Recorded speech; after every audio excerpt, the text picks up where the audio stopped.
Muchas gracias, buenas noches con todos. Bueno, el día de hoy vamos a desarrollar el módulo 2. El módulo 2 corresponde a la reciente jurisprudencia laboral, tanto del Tribunal Constitucional como de la Corte Suprema. Los plenos jurisdiccionales ya los vieron, entiendo, el día de ayer con el doctor Jorge Castillo. El día de hoy vamos a tratar de ver la mayor cantidad de criterios jurisprudenciales que se han venido emitiendo a nivel del TC y de la Corte Suprema, principalmente en el año 2021, 2020, 2019 de repente por ahí también, porque hay criterios sumamente relevantes, ¿no? Para poder de todos modos considerar en el desarrollo, claro, de las relaciones laborales. Bueno, agradecer a los organizadores y también agradecer la atención desde ya, ¿no? El dictado, la ponencia va a ser de 8 a 10, como lo indicó, y pues vamos a tratar de avanzar un tanto rápido y a detenernos en algunos criterios que tal vez pues son sumamente relevantes o han ido variando en el tiempo, ¿no? Como sabemos, seguramente también el día de ayer lo han revisado con el doctor Jorge Castillo. La jurisprudencia prácticamente es la aplicación o la implementación de lo que nos dice la norma, de lo que nos dice la Constitución. Nosotros podemos tener un conjunto de normas, tenemos un ordenamiento jurídico en general, pero finalmente es la jurisprudencia laboral, son los jueces los que interpretan la norma y los que lo aplican. En esa aplicación muchas veces se generan nuevas reglas o se plantean algunos criterios de interpretación de las normas, más aún en el campo del derecho laboral, ¿no? Porque en el caso del derecho laboral lamentablemente tenemos normativa ciertamente dispersa, normativa muchas veces poco clara. Cuando tenemos estos dos problemas, pues tenemos también operadores jurídicos, empleadores, trabajadores, que no tienen claridad de repente sobre cuáles van a ser las consecuencias jurídicas de algunos de los actos o hechos en general que se pueden visualizar, que se pueden ver dentro de una relación laboral. Por ello es importante conocer los criterios jurisprudenciales, porque es como un mecanismo, se podría decir, de aterrizaje de lo abstracto de la norma. Una norma jurídica es general, abstracta, y pues es la jurisprudencia, es la aplicación caso a caso, la que nos permite comprender con mayor rigurosidad, con mayor profundidad, cuáles son de repente los criterios o las pautas que se desprenden de la propia norma, así como también nos permiten conocer cuáles son los criterios que necesariamente va a tener que establecer el magistrado o los jueces para poder pues armonizar de repente. Hola, ahora sí me escuchan, creo. Se detuvo el sonido por un momento. Bueno, como les indicaba, es prácticamente el aterrizaje de la norma, de lo abstracto a lo concreto. Nos sirve para poder comprender con mayor cabalidad, claro, qué implica, cuáles son las implicancias de lo que indica la norma específicamente. Y vamos a iniciar con algunos criterios principales del Tribunal Constitucional y vamos a finalizar con la Corte Suprema. Jurisprudencia relevante del Tribunal Constitucional. Primer criterio relevante, vamos a iniciar principalmente con las declaraciones de constitucionalidad que se han dado con respecto a algunas normas relevantes en materia laboral. En el caso, el expediente 013-2014 PI, que fue publicado recientemente, pues a mediados, finales del año pasado, declara la constitucionalidad de la Ley de Servicios de Tercerización Laboral. Como sabemos, pues tanto la tercerización laboral como la intermediación laboral son mecanismos de subcontratación.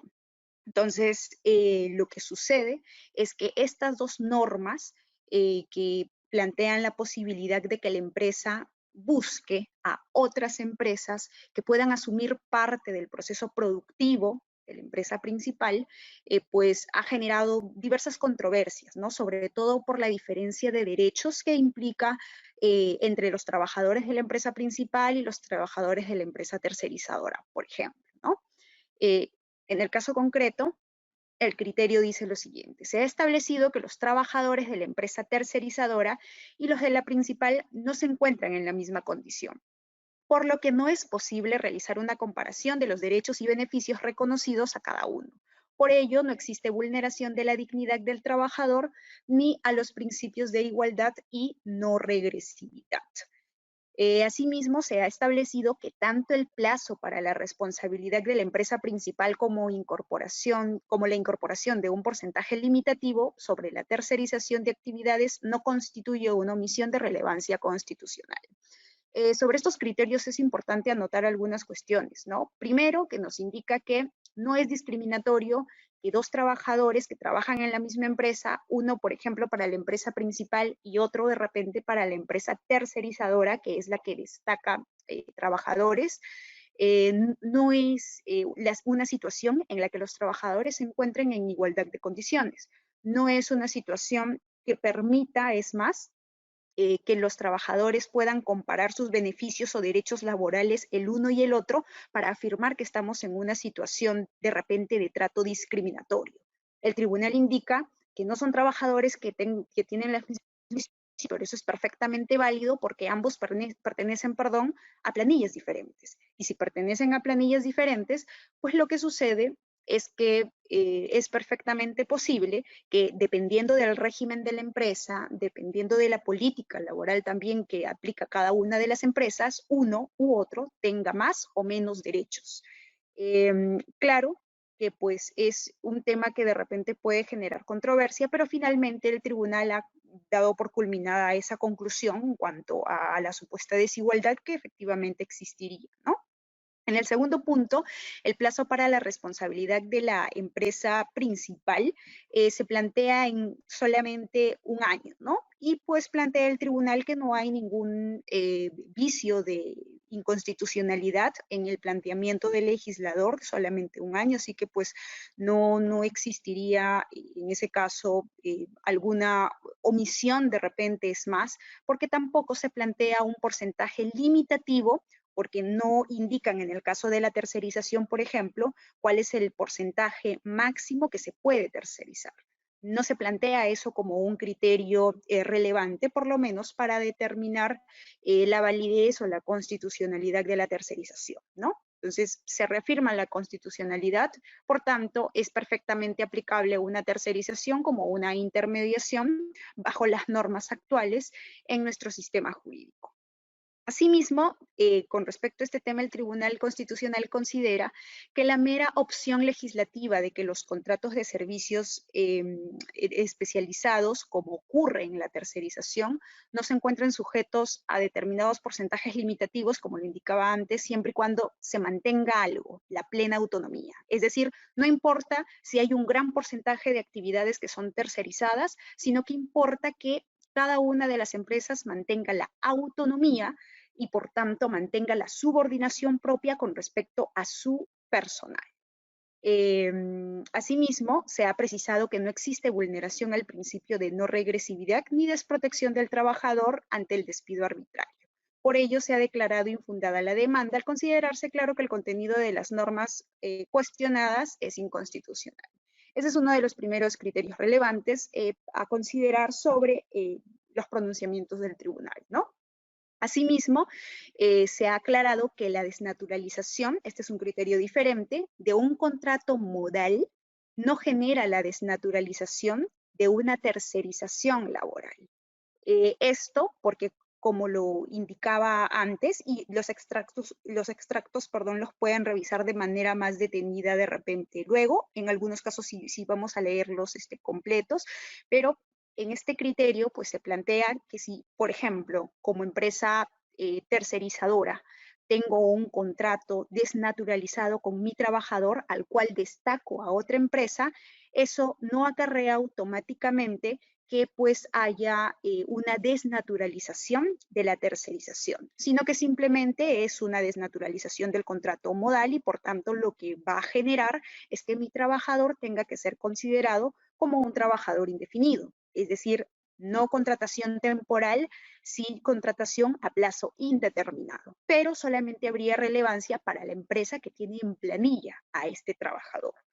no habría, más allá de esta consecuencia, un mayor alcance, ¿no? Se ha precisado ello porque pues han llegado casos al tribunal en donde se ha planteado que pues al parecer, según las consideraciones de algunos especialistas, en efecto, la desnaturalización de un contrato modal podría acarrear la desnaturalización de la tercerización, pero no es así. El tribunal ya lo ha aclarado y es importante también anotarlo, sobre todo para las empresas que generan este tipo de subcontrataciones, ¿no? Y ese es el criterio completo, que lo pueden revisar de manera detenida más posteriormente. En efecto, indica la legislación establece causales de desnaturalización de la tercerización, cuya consecuencia es que se reconozca la existencia de una relación laboral entre el trabajador y la empresa principal, que es la que se encarga o delega el desarrollo de una o más partes de su actividad principal a una empresa tercerizadora. Pero en los supuestos en que la empresa tercerizadora no cumpla con los requisitos establecidos para dicha figura contractual, como son asumir los servicios prestados por su cuenta y riesgo, contar con sus propios recursos financieros, técnicos o materiales, ser responsable de los resultados de sus actividades, mantener autonomía empresarial en relación con la empresa principal u otras, sí se generaría, pues en ese último caso, una desnaturalización, ¿no? Entonces, hay una diferencia entre desnaturalización de un contrato modal y la de una tercerización, ¿no? Que también lo ha aclarado el tribunal en el expediente que está citado abajo. Cada uno de los criterios tienen la cita abajo del expediente. De ese expediente se ha sacado el extracto o se ha trabajado la sumilla para que pues, pueda ser mucho más fácil la comprensión del criterio, ¿no? Sobre el régimen de las micro y pequeñas empresas, se ha planteado también la inconstitucionalidad de este régimen.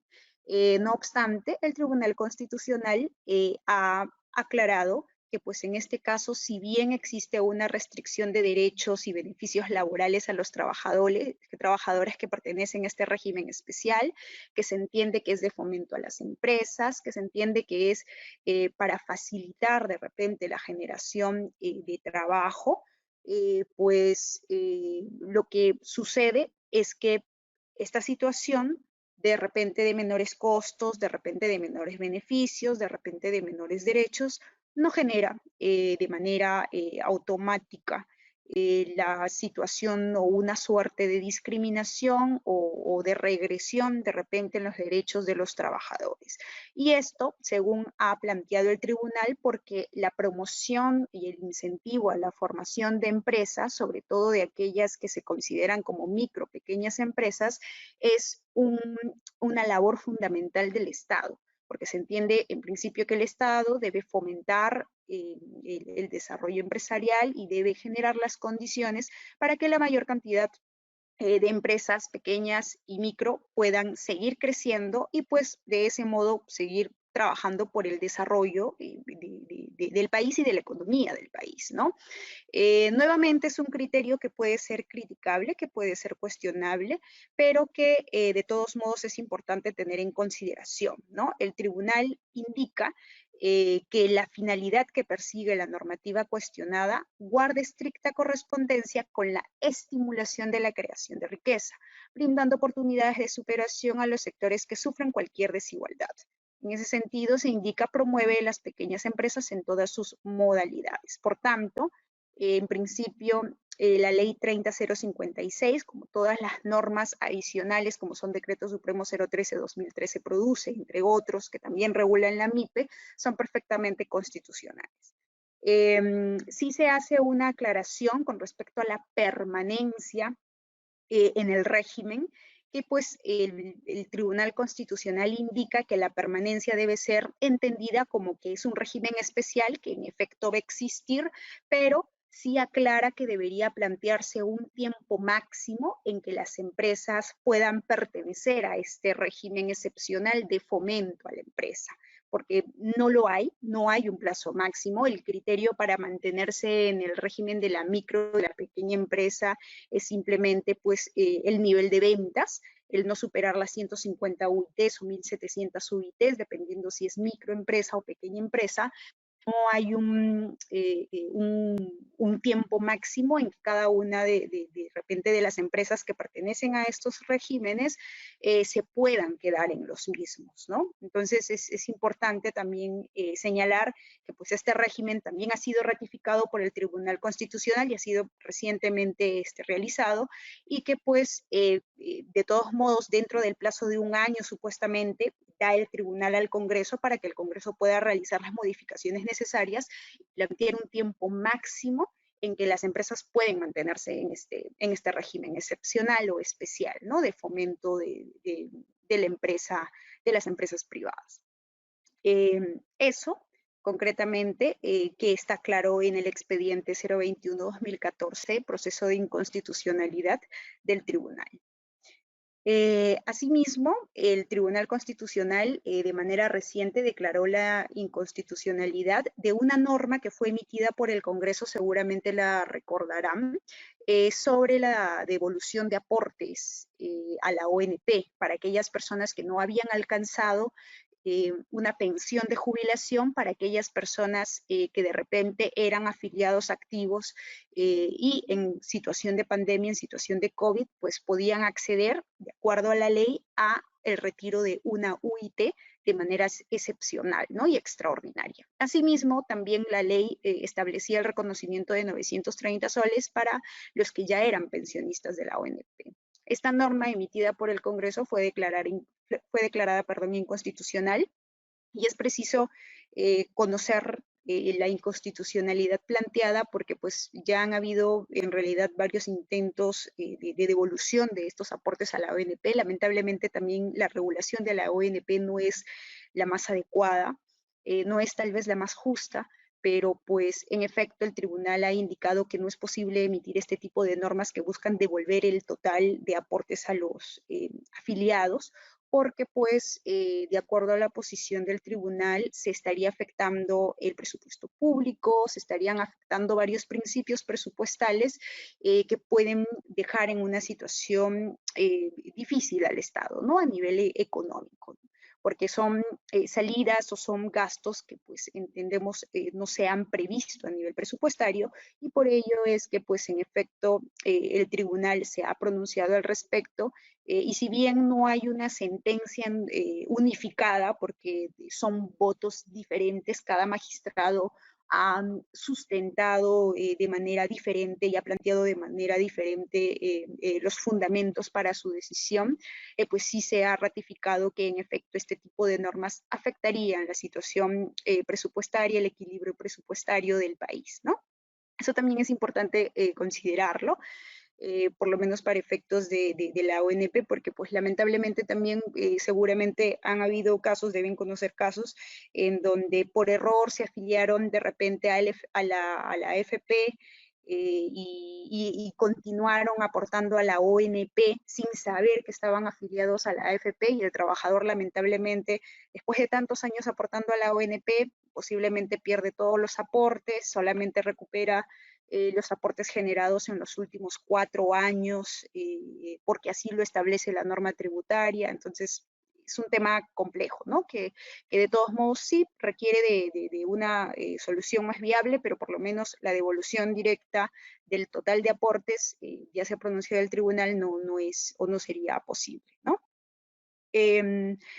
Asimismo, sobre las normas pensionarias, se ha planteado, se ha declarado un estado de cosas inconstitucional para la regulación que existe para el acceso a las pensiones. Y en este caso la discriminación no está dirigida hacia las mujeres, sino hacia los varones, porque pues lamentablemente, de acuerdo a lo que indica el tribunal, y es cierto, mucha de la normativa de pensiones plantea requisitos diferentes para hombres y mujeres, diferentes edades, diferentes de repente requisitos a nivel de que uno deba probar haber estado a cargo de la viuda o no, para poder acceder a una pensión. Entonces son normas que el tribunal ha evaluado, ha encontrado que en efecto existe una situación de discriminación, un tratamiento discriminatorio, porque hay una diferenciación que no resulta razonable, que no descansa en un criterio objetivo de diferenciación,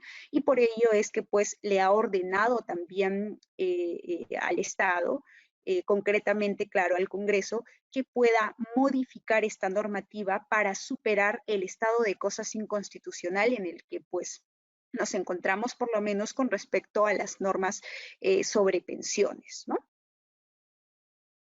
Y ese es el criterio completo, que lo pueden revisar en la sentencia 617-2017, proceso de amparo, en donde le otorgan la pensión a un viudo a quien se le habían negado administrativamente, pues no había probado estar a cargo de la viuda. Entonces, en este caso se fija el criterio y pues se ordena de manera no solamente concreta otorgarle pensión, sino de manera general el modificar, actualizarse, podría decir, la normativa en materia de pensiones para poder salvar esta inconstitucionalidad, ¿no?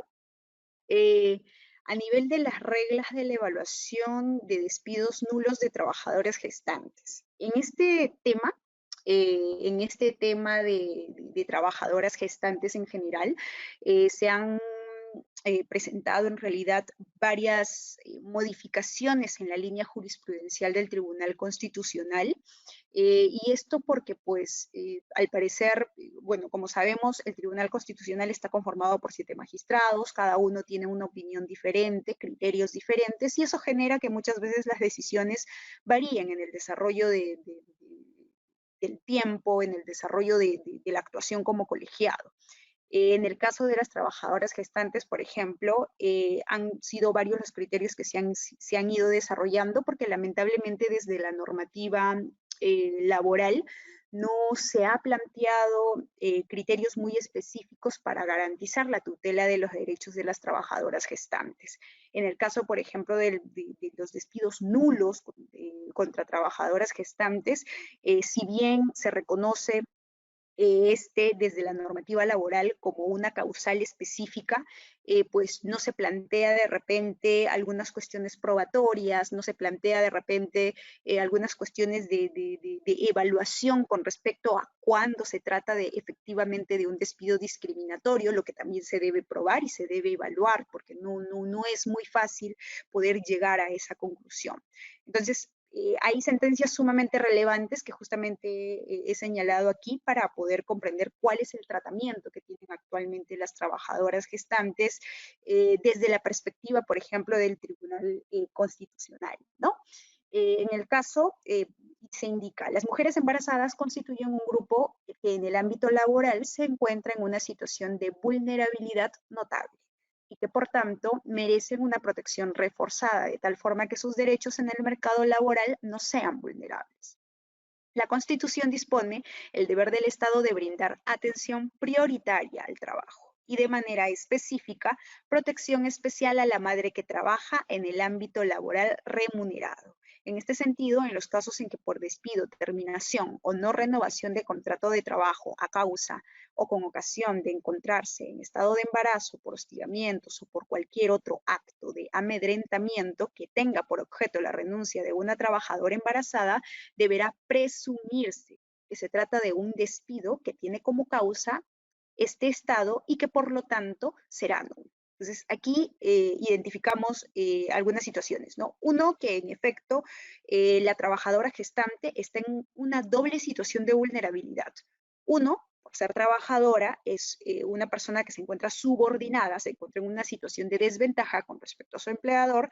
Y dos, que es por su condición de mujer dentro de la sociedad, pues lamentablemente por las consecuencias del embarazo y por los costos, es más, que puede generar esto para los empleadores, muchas veces son víctimas de discriminación.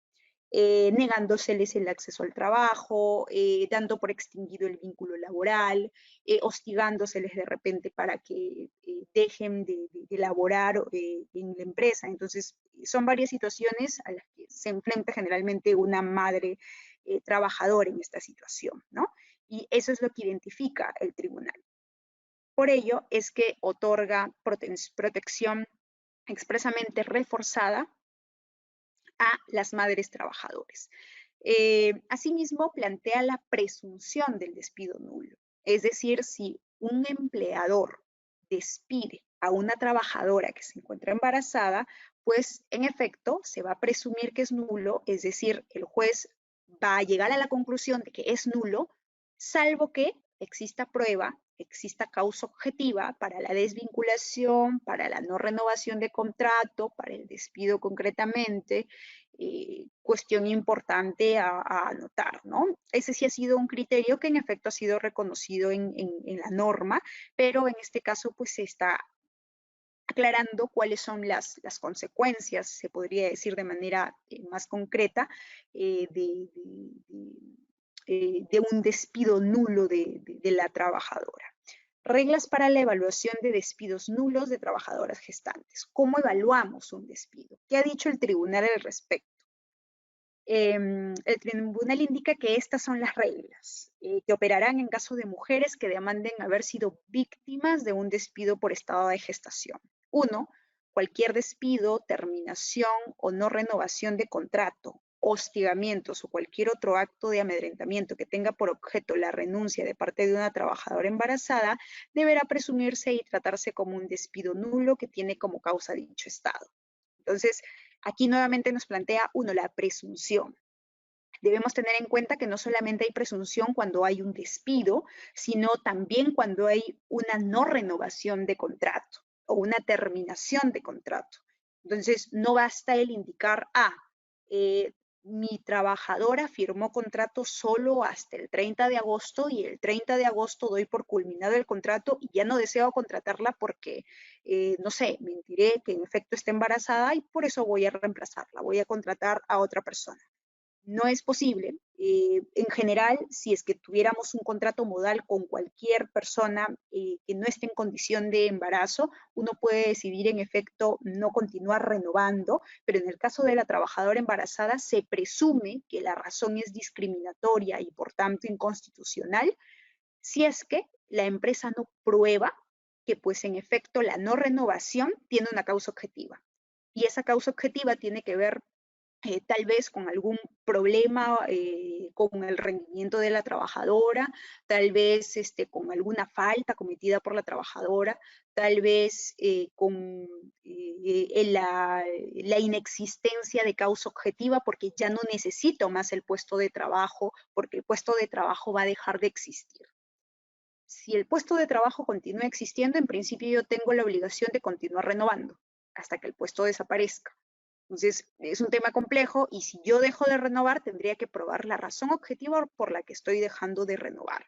Más aún considerando que, pues, en nuestro caso, el despido debe ser justificado. El despido no puede ser arbitrario. Y esto por normativa laboral, ¿no? Eso desde la normativa laboral misma, desde la Constitución misma, se plantea que existen mecanismos de protección contra el despido arbitrario. Entonces, ahí hay una limitación al poder de dirección que tiene el empleador. Asimismo, se plantea, punto número 2, las mujeres que a través de un proceso judicial demanden haber sido víctimas de un despido nulo por encontrarse en estado de gestación, deben haberlo comunicado y acreditado previamente con el informe médico correspondiente. 3. La protección señalada surte efectos hasta la culminación del periodo de permiso por lactancia establecido por ley. Y abajo se precisa que pues, el permiso por lactancia es hasta que el niño cumpla 1 año, por tanto la protección contra el despido nulo por razón de embarazo se extiende hasta que el niño cumpla 1 año. Hasta esa edad la trabajadora va a gozar, se podría decir, de la protección por la situación de vulnerabilidad en la que se encuentra. Con respecto al punto 2, la comunicación, en efecto el tribunal indica de manera expresa que tiene que haber comunicado, tiene que haberse comunicado para que en efecto yo como empleador tenga claro conocimiento y certeza de que la trabajadora está embarazada y por tanto solamente en caso de que se haya comunicado yo podría presumir como juez que en efecto el despido se debió a causas discriminatorias. Esto es importante tenerlo en consideración porque existe jurisprudencia a nivel de la Corte Suprema que plantea un criterio diferente. ha planteado anteriormente, antes de este pronunciamiento concretamente, que este pronunciamiento es recién del año pasado, el 677-2016. Eh, si bien es del año pasado, anteriormente la Corte Suprema había planteado sí que en efecto o se debe haber comunicado por escrito al empleador o el embarazo debe ser evidente. La evidencia del embarazo es un criterio que efectivamente pues, se planteó desde sede jurisprudencial. El tribunal no especifica, no reconoce de manera expresa esta situación, tampoco lo excluye. No obstante, pues es sí importante tenerlo en consideración porque resultaría razonable de algún modo el que se considere el criterio de que el embarazo sea evidente para poder llegar a la conclusión de que se trató de un despido discriminatorio. Ahora, la pregunta sería, ¿cómo se plantean los criterios o cuál sería el parámetro para saber cuándo un embarazo es evidente y cuándo no? Tema complejo también. Lamentablemente en la jurisprudencia de la Corte Suprema no se han precisado criterios específicos al respecto, así que pues no hay criterios más específicos, solamente se plantea de que cuando hay evidencia de embarazo, es decir, cuando se nota físicamente que la persona está embarazada, entendemos, se debería en efecto poder también presumir que se trata de un despido nulo, no obstante el tribunal no lo ha reconocido hasta la fecha como una situación válida, ¿no? Para declarar que en efecto se trata de un despido nulo. Entonces, es algo a tener en consideración porque el tribunal no se ha pronunciado al respecto, existe jurisprudencia de la Corte Suprema que sí lo ha planteado, entonces sería de todos modos necesario el que si el embarazo es comunicado, no sea comunicado, si es evidente, si el empleador sabe, conoce, la trabajadora está embarazada, pues de todos modos deje de lado cualquier criterio discriminatorio y pues si es que desea desvincular, se base en un argumento objetivo, ¿no? No en la mera situación de repente o en la condición misma de mujer que atraviesa por el embarazo. Criterios para la evaluación de los despidos a madres gestantes y lactantes en sede judicial. Es más o menos parecido a los criterios anteriores. El primer criterio es a nivel de tres aspectos. Bueno, uno, el plazo durante el cual se activa la garantía de la prohibición de no renovación del contrato, que indicábamos anteriormente que es hasta que el niño cumpla un año. Dos, los supuestos en los cuales es posible que el empleador pueda separar a una mujer en estado de gestación. Y tres, las medidas que deben adoptarse en el supuesto que pese a la prohibición reconocida en la norma, opere la separación de la trabajadora gestante. Son dos temas en realidad que el tribunal plantea como una tarea ciertamente, porque si bien el plazo ya está regulado, con respecto, por ejemplo, a los supuestos en los cuales es posible que el empleador pueda separar a una mujer en estado de gestación, no es algo que esté específicamente regulado.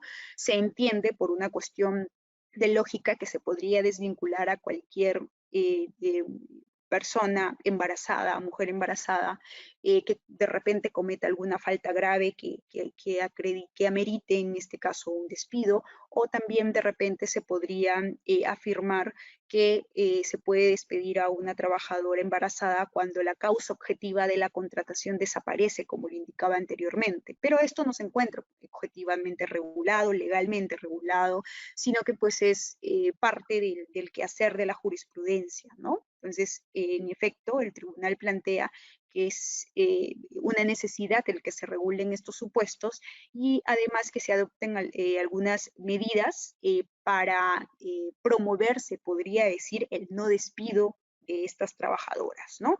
Porque, ¿qué sucede? Sucede que cuando una trabajadora de repente es despedida por razón de embarazo, pues esta tiene que acudir a sede judicial para poder lograr una reposición. Y ese es un problema porque pues esto indica una característica muy importante en nuestro sistema, ¿no? Que en principio el despido se presume como válido si es que el trabajador no reclama. Porque no hay ningún mecanismo de control directo o de oficio de repente de parte de SUNAFIL con respecto a los despidos. El trabajador tiene que reclamar para que se identifique en todo caso si se trató de un despido justificado, de uno de repente que no se realizó conforme a ley, o de un despido nulo concretamente que afecta bienes jurídicos mucho más relevantes como son los constitucionales. Entonces, en este caso, es importante también, anota el tribunal, el que pues se plantea algunas consecuencias que no solamente tengan que ver con la reposición del trabajador, sino que tal vez puedan significar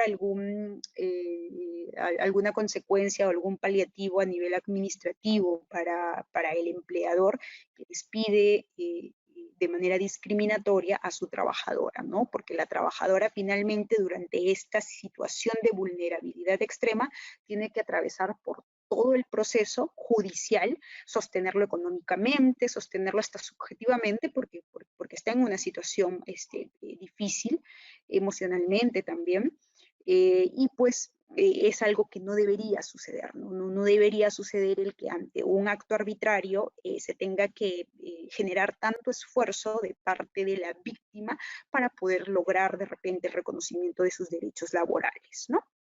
Eso es en general lo que nos plantea el tribunal. La presunción del despido nulo en el caso de trabajadoras gestantes será hasta que el menor hijo cumpla un año, como lo precisábamos antes también. En este criterio también se hace referencia a que pues, la presunción opera durante el tiempo en que la trabajadora tiene el permiso por lactancia. Como sabemos, el permiso por lactancia es la hora diaria que tiene, a la que tiene derecho la trabajadora hasta que el niño cumpla un año. Es decir, cumple una hora menos de su jornada y durante todo este tiempo también tiene protección contra el despido nulo y opera, por tanto, la presunción del despido. Por tanto, tiene que haber justificación para el despido. Y bueno, algunas cuestiones concretas sobre trabajadoras del régimen CAS. En el caso del régimen CAS, pues en efecto se aplican los criterios que se aplicarían para cualquier trabajadora de cualquier otro régimen, así que pues las trabajadoras CAS en principio deberían también tener la misma protección, ¿no? Y se indica que el régimen CAS ya reconoce beneficios a los trabajadores que se encuentran en situación de maternidad, por ende, si bien se trata de un régimen laboral transitorio y de carácter temporal, ello no impide que las trabajadoras sujetas al mismo gocen de los derechos fundamentales inherentes a su condición de madres, los que como hemos visto tienen protección constitucional. Entonces, ese es también un criterio planteado claramente por el tribunal, porque existía anteriormente la discusión sobre si también en el caso de las trabajadoras CAS debería haber protección con respecto a algunos, y es más, reconocimiento de los derechos que tiene cualquier otra trabajadora, ¿no? Por ejemplo, las que pertenecen al sector privado o las que pertenecen al sector público bajo el 276. El despido de trabajadora CAS por su condición de madre es nulo y tiene todos los efectos reconocidos al mismo. Con respecto a este criterio, es importante anotar que el tribunal tiene dos criterios o dos posiciones diferentes, porque en un primer momento dijo que la trabajadora CAS podía ser repuesta, mientras que en otras sentencias ha afirmado que la trabajadora CAS, que pues es despedida por razón discriminatoria, por razón de embarazo, no podía ser repuesta. Si bien, dice, se trata de un despido nulo, no puede ser repuesta por la condición de contratación temporal en la que se encuentra una trabajadora CAS. Cuestión compleja porque lamentablemente el tribunal debería trabajar una sola línea jurisprudencial para poder dar predictibilidad de sus decisiones, pero lamentablemente no ha sucedido esto en el caso de las trabajadoras CAS, ¿no? Entonces, tenemos sentencias que dicen que sí es posible la reposición y otras en donde indican que no. Ambas sentencias las vamos a revisar rápidamente. En este caso se indica que sí es posible. Y pues sin embargo, se indica la posibilidad de que pueda producirse un despido nulo en el régimen CAS debe ser reinterpretada, dice, de forma tal que se ajuste a la obligación que deriva de lo dispuesto de la Constitución en su artículo 23 en lo referido a la especial protección de la mujer trabajadora en la situación de maternidad. En consecuencia, y con la finalidad de brindar una protección reforzada a a la madre en el ámbito laboral, el despido de una trabajadora del régimen CAS deberá ser considerado como un despido nulo con las consecuencias que el tribunal le ha reconocido en su jurisprudencia, cuando éste tenga como causa el estado o ejercicio de su maternidad o de razones vinculadas a ella. Como les indico, aquí, en efecto, sí hay un reconocimiento de la posibilidad de reponer a la trabajadora CAS. Que fue uno de los primeros criterios que emitió en realidad el tribunal. La presunción del despido nulo también se da en el régimen CAS, eso lo indica también la sentencia que reseñamos abajo, la 3639 de 2017, también opera para el régimen CAS, no hay un tratamiento diferente. Si hay una presunción de la nulidad de este despido o de que existe un despido nulo, pues también existe una inversión, se podría decir, de la carga de la prueba, porque la carga de la prueba para demostrar la existencia de causa justa en un despido o en una desvinculación, en el caso de madre trabajadora, madre embarazada, madre en situación de embarazo, la tienen los empleadores. No solamente la tienen en el régimen CAS, sino también en cualquiera de los regímenes en los que nos encontremos. Entonces, como les indicaba anteriormente, por esa presunción hay una inversión de la carga de la prueba y por tanto no es el trabajador el que tiene que probar, sino que es el empleador el que tiene que probar que existe causa objetiva para despedir. Si el empleador no lo prueba, opera directamente la presunción. El tribunal ha precisado también que no se puede presumir la existencia de un despido nulo si la trabajadora no demuestra haber comunicado y acreditado su estado de gestación.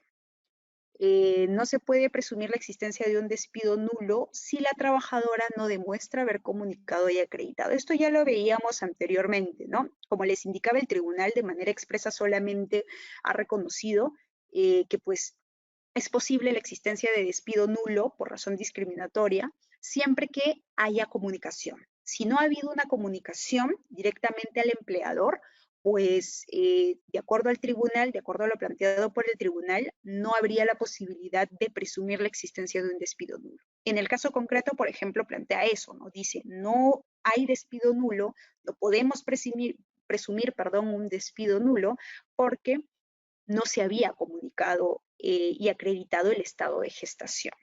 Se indica, ¿no? Al respecto, en auto sobran diversos documentos que buscarían acreditar que la entidad había tomado conocimiento del estado de gestación de la demandante. Dentro de estos se encuentran los siguientes. El informe médico indica, firmado por el médico tal, de fecha tal, en donde se indica que habían 16 semanas de gestación, pero indica, es importante señalar que no se encuentra un sello de la entidad que demuestre que se haya tomado conocimiento de ese documento. Igual hay 3 boletas en las que diversos médicos acreditan que la demandante tuvo un periodo de incapacidad, pero nuevamente indica, no se desprende del documento, en este caso se encontrase de repente en estado de gestación, ¿no? Porque simplemente indica hay periodos de incapacidad, pero no se indica la razón de la incapacidad. Y un carnet perinatal en donde se le entrega, en todo caso, entiendo, un informe de su situación, de la situación de su embarazo, pero indica también no se cuenta con un sello de la entidad que demuestre que se haya tomado conocimiento. Entonces, son temas importantes porque el tribunal desde esta perspectiva ya nos está afirmando que pues si no hay comunicación efectiva, no hay conocimiento efectivo de la empresa o del empleador del embarazo, pues en efecto no opera la presunción, no habría un despido nulo, no habría un despido discriminatorio, ¿no? Eso es prácticamente también lo que nos plantea el tribunal, ¿no? Y aquí tampoco hacen referencia de repente a la evidencia del embarazo, no se pronuncia al respecto. Cosa que es importante porque si había jurisprudencia anterior, como lo indicaba en la Corte Suprema, que reconocía un embarazo evidente como una razón para presumir que existe un despido nulo, debería también el Tribunal Constitucional o haber acogido este criterio o haberlo descartado, pero de manera expresa, ¿no? Simplemente no se pronuncia.